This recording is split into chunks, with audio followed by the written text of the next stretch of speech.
یہاں ہمیں ایک ایکویشن دی گئی اور کہا جا رہا ہے کہ نیچے دیا گیا ڈراپ ڈاؤن استعمال کرتے ہوئے اس لینئر ایکویشن کو ایسی حالت میں لائیں جس کا کوئی سولوشن نہ ہو. یاد رکھیے نو سولوشن کس صورت میں ہوتا ہے کہ یہاں پر کوئی نمبر آ جائے اور کسی دوسرے ان ایکول نمبر کے برابر اس کو لکھ دیا جائے تو نو سولوشن ہوگا. تو یہاں پر اگر میں -11x لکھوں تاکہ x دونوں طرف سے کینسل آؤٹ ہو جائے تو یہ بات صحیح ہوگی. -11 دونوں طرف آئے گا تو کینسل آؤٹ ہو جائے گا, صفر رہ جائے گا.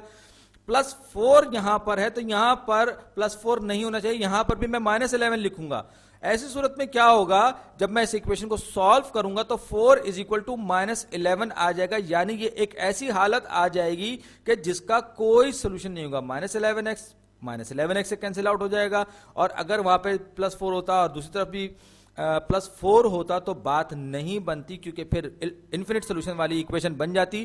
اس لیے میں نے یہاں پر -11 لکھا ہے تاکہ یہ ایک ایسی ایکویشن بن جائے جس کو سالو کرنے پر کوئی سولوشن نہ ملے. 4 = -11 کی کوئی تک نہیں ہوگی, تو -11x + 4 = -11x -11, اور یہی اس سوال کا صحیح جواب ہے, کیونکہ مجھے ایک ایسی ایکویشن چاہیے جس کا کوئی سولوشن نہ ہو.